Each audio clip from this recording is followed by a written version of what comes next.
Welcome to the discussion. Let's dive into how Iran's acquisition of Chinese J10C fighters is shaking up the region. Yes, it's surprising news, isn't it? These Chinese jets, especially the J10C, are a game changer in this context. Absolutely. The fact that Iran is integrating these fighters shows a deliberate pivot to counter the previous US and Israeli actions. You know? Indeed. These jets aren't just, well, standard fare. They signal a strategic shift. And by pivot, you mean implicitly they're responding to that dramatic 12-day war, right? It seems like the regime change operation didn't go as planned. Exactly. Back then, the operation, which was aimed at reshaping the balance of power, actually backfired. Now Iran is saying, we're not going to sit back. They're gearing up with these Right. Chinese fighters to send a message. So, in essence, this is an arms boost designed to counter perceived threats from both the US and Israel. But isn't it interesting that the title hints at Russia's air defenses being next? Yes, it's like a domino effect. The analysis suggests that once Iran flexes this new capability, Russia might soon see an imperative to strengthen its own air defenses, especially with an eye on the evolving Sino-Iranian Yeah, cooperation. I see it. We're basically looking at a triad of power shifts here. Iran's new fighter jets, a potential ramp up in Russia's air defenses, and the continuing influence of Chinese technology in the region. Exactly. And when we talk about these jets, it's important to note that the J10C has significant stealth and agility advantages. It's like having a really nimble fighter that can adapt quickly in contested airspace. This makes it a potent counter to the advanced capabilities of Western forces, too. It's also interesting how this move might restructure regional alliances. Don't you think this marks a deeper pivot away from the US-led unipolar world? Certainly.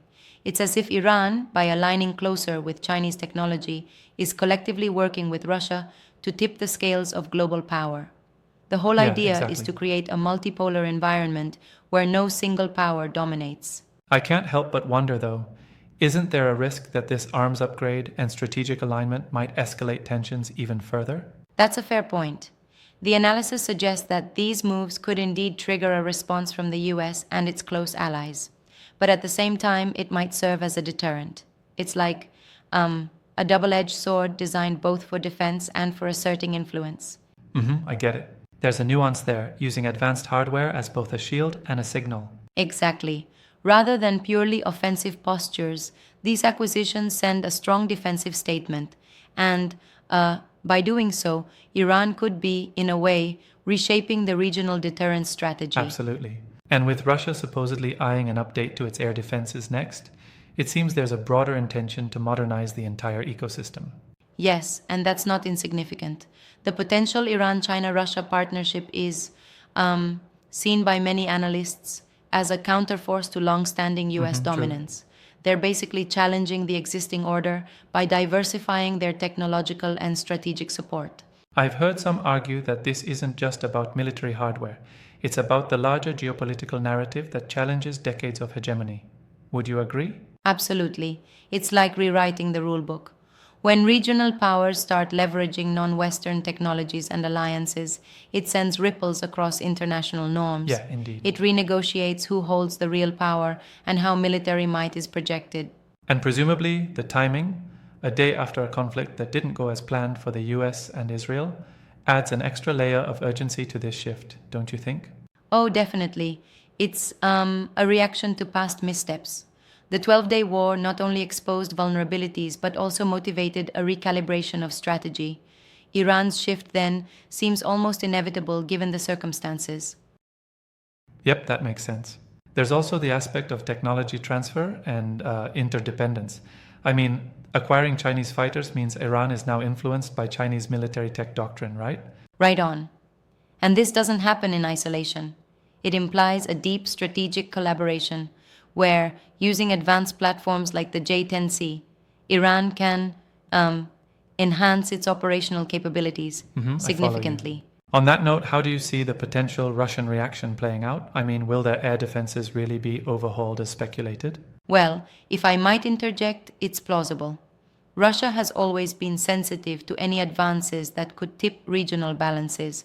Strengthening its air defenses isn't just a reaction, it's a preemptive Yeah, I see move. your point. However, I'm a bit skeptical about how immediate that response might be. That's a valid critique. It might not be a direct, instantaneous upgrade, but rather a strategic overhaul over time, reflective of ongoing shifts rather than a single moment. Yes, exactly. It could be more of a gradual but determined push to bolster signals of strength. And let's not forget the broader alliance. This is all embedded in a larger contest between multiple power blocks. Right. Which kind of brings us full circle to the idea that this triangle, Iran, China, and Russia, is challenging the long standing US led unipolar world order. Absolutely. It's like each move taken by one of these players magnifies the threat to the status quo, and the introduction of advanced fighter jets and enhanced air defenses just elevates the stakes. Exactly. Do you think we could see further arms races in the region as a result of these developments? It wouldn't be surprising at all. When one power upgrades its arsenal, others feel the pressure to respond. It's a classic case of competitive escalation, like adding another cog into a very complicated geopolitical machine. Yep, I totally agree. But I wonder, isn't there a risk that these escalating measures might lead to a precarious balance? Like, could it backfire by intensifying regional instability? That's always the risk, isn't it? Scaling up military capabilities can act as both a deterrent and a trigger.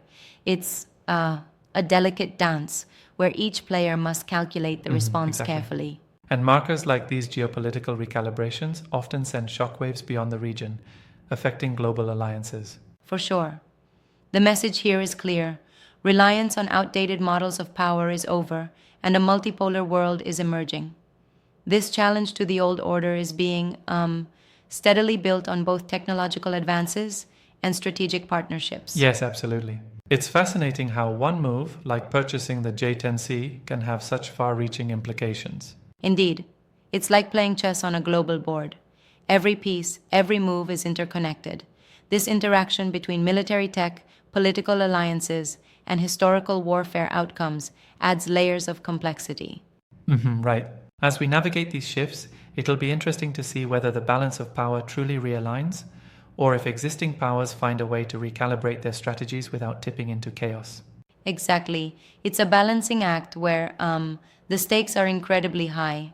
While the acquisition of Chinese J10C fighters by Iran sends a powerful signal, the ensuing responses from the US, Israel, and potentially Russia will define the next chapter in this geopolitical saga. Yeah, absolutely. Thanks for unpacking these complex dynamics. It's been an enthusiastic and eye-opening conversation about a topic that's set to change the rules on global power structures. My pleasure. Let's keep watching these developments closely. They're bound to reshape international relations in fascinating ways.